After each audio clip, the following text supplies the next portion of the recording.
You're listening to TurkishSoccer.com's Turkish Football and Turkish Super League podcast. Hello, everyone. My name is Ahmet Turgut. Welcome to a brand new edition of Turkish Football, Turkish Super League podcast. Next 15 minutes, I'll try to recap everything what happened in the last 10 days, and we'll also talk about the week 32, and we'll give you inside information from Turkish Super League also in 15 minutes. So stay tuned for those. I'm not going to go into all the scores in past 10 days. As you know, there was a lot of matches in 10 days. Mostly pretty much every team had 3 matches in 10 days. And we're constantly busy playing matches in 10 days. So we're going to concentrate on the top title chase, also the bottom of the barrel. As you know, this season, because of the earthquake zone teams they were pulled out from the Turkish Super League. They will stay in the Turkish Super League next season. Gaziantep and Hatayspor won't play, and the teams that have matches against them, they will earn automatically 3 points. That is the case for Fenerbahce and Galatasaray and Besiktas. So looking at the last weeks of this Turkish Super League season, it's getting hotter.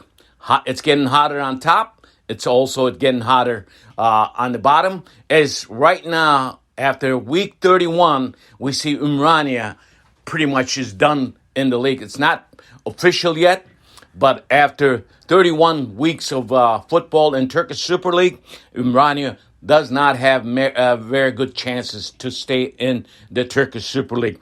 Who will be the second team to drop down to a lower division? Well, we'll talk about that in coming minutes. But the race on top is going fast, and the points getting narrower. It's still Galatasaray in the driving seat. Galatasaray is controlling the Turkish Super League right now. That is the point. But the gap one time was 9 points. Now that gap has been closing. The gap between Fenerbahce and Galatasaray right now is 6 points. Galatasaray with 70 points and Fenerbahce has 64 points. And guess what? I thought that Besiktas was out of the title chase range, but they have very little chance if they win pretty much every match coming up in at least 6-7 weeks. Besiktas with 62 points, and they have a very important match coming up this Sunday. Probably the most important match for both teams, Galatasaray and Besiktas. So, outcome of this match will pretty much tell us who will claim the title this season. But before that match, we have on Saturday, Fenerbahce plays this time first. Fenerbahce will host, they will travel to Sivas to play Sivas. So on Saturday, the outcome of this match will probably make this derby match between Besiktas and Galatasaray match very interesting, because even though Besiktas has a long chance to capture the first place, the title, I think they have, if Fenerbahce gets any kind of score, a draw or loss, Besiktas has a good chance to capture second place and also make a fight for the first place before Sunday match. Even, I think that is why I say Besiktas-Galatasaray match is very important. Whoever wins that match, it's going to be, it's going to change outlook of the title chase in the Turkish Super League. Well, I want to talk about a little bit about last weekend, week 31. I don't want to go into week 29 and 30 because pretty much Galatasaray won their both matches in that week 29 and 30. They scored 10 goals, and pretty much Fenerbahce did not score that much goal in week 29 and 30, but they won their both matches.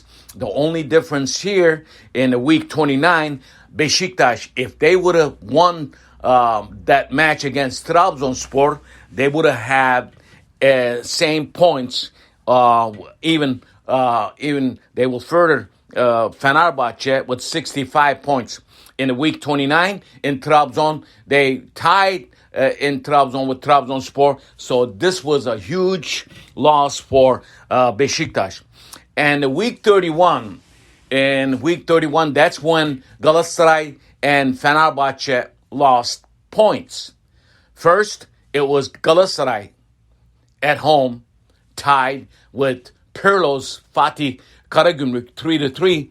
As a matter of fact, Galatasaray scored first in the first couple minutes of the match, and then towards the end of the first half, 3 quick goals by Fatih Karagümrük shocked Galatasaray and Galatasaray fans.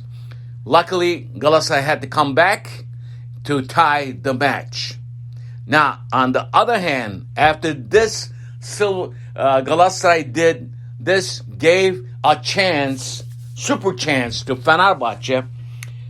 On Monday, this past Monday, Fenerbahce, after being ahead 2-0, 2 goals scored by young, very talented Arda Güler, and Ümranispor came back, tied the match, went ahead, and then the match ended 3-3.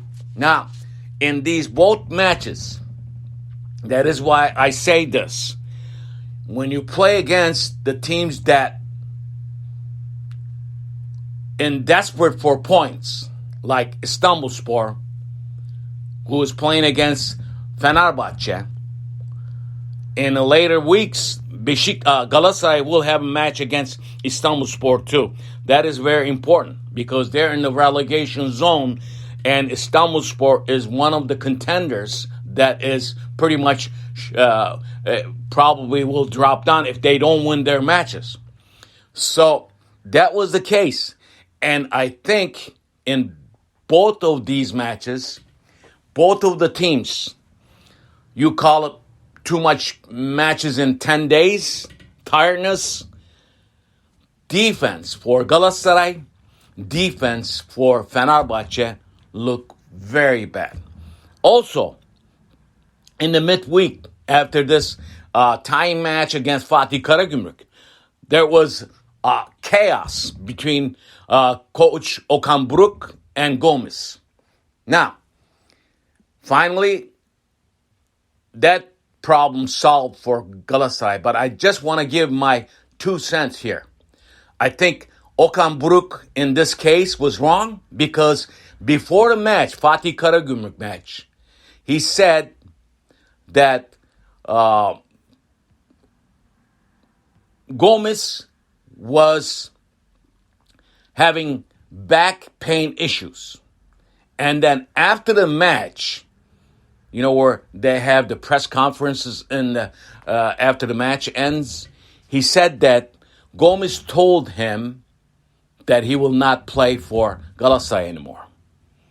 And then Gomez came on to his social media and he said that he told the club and the coach that he was having back problems.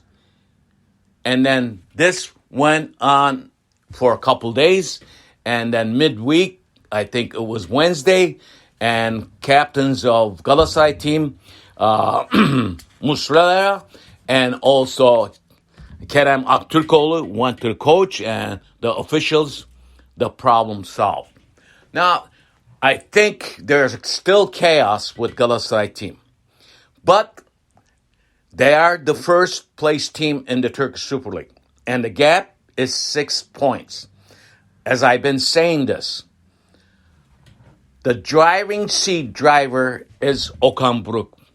Whether he has not much experience with this coaching the big teams, anything happens to this chance and a gap getting narrower, I think it'll fall on Okan Buruk's watch because they have very tough matches coming up still. While Galatasaray plays some tough teams, Fenerbahçe and Besiktas also plays against tough teams. One little note, Fenerbahçe has 2 matches that they will earn 3 points in each match, while Galatasaray has 1 match, that's the last one, and Besiktas have 1 bye. So as far as the lucky one here, still without playing matches, Fenerbahçe getting 3 extra points because they have 2 matches like this. So we'll see what happens. The gap is 6 points, and the week 32 will start tomorrow, which is on Friday. Alliance Sport will host the last place team, Ümraniyespor. That's the only match coming out on Friday. Saturday, Fatih Karagümrük at home against Antalya. Konyaspor hosts Trabzonspor. Ankaragücü will be at home against Kasımpaşa. And as I said, Sivasspor Fenerbahçe match will be in Sivas. Very important match. The outcome of this match should be a dandy for coming up match on Sunday between Besiktas and Galatasaray, biggest derby of the year. And also on Sunday, we have Kayserispor hosting Gaziantep, which is already, we know that they earn 3 points. And also Başakşehir will not play and earn 3 points against Hatayspor. On Monday, İstanbulspor Giresunspor match. This is very important because İstanbulspor with 29 points, Giresunspor is with 27 points. They are 2 desperate clubs for points, and if İstanbulspor wins this match at home, they will at least bring their points to 31, and Giresunspor most likely will be the second team that is struggling on the bottom of the barrel. But you have teams like Antalya and Kasımpaşa and even Ankaragücü still in the relegate danger zone. So, and also after this weekend, week 32 ends, Turkish Cup matches start. And Sivasspor, after playing their league match on Sunday, they will face Fenerbahçe in Istanbul in the first leg match. So Sivasspor will play against Fenerbahçe 3 times in the next 15 days. That's another thing. And also, let me give you another news. Adana Demirspor will have a bye. As I told you in my last podcast, Trabzonspor hired, they were looking for a coach. They hired new coach, Nenad Bijalika, but they have not winning any matches yet. And defending champions, they are looking very bad. Fabio Borini, I think the Fatih Karagümrük player is making a lot of noise in Turkish Super League. I think he deserves a recognition. Alanyaspor sacked their coach Ersun Yanal, and then they hired Ömer Erdoğan. Ümraniyespor also sacked their coach Recep Uçar, and they hired Mustafa Er. And Turkish Cup semifinals will be on May 3rd, the first match against Sivasspor, against Fenerbahçe, and May 4th, and Başakşehir versus Ankaragücü. Second leg matches will be playing May 23rd and 24th. So, pretty much, the race on top is getting hotter. But, again, Galatasaray in the driving seat. But Sunday's match will determine who will be in the driving seat. And Galatasaray will visit Besiktas Stadium in front of Besiktas fans. If Besiktas wins this match, look for a lot of surprises in the Turkish Super League coming up because we have another 6-7 weeks to play. We'll see you next time. And my name is Ahmet Bob Turgut. Listen to my podcast wherever you listen to your podcasts. Also, comment on YouTube and all the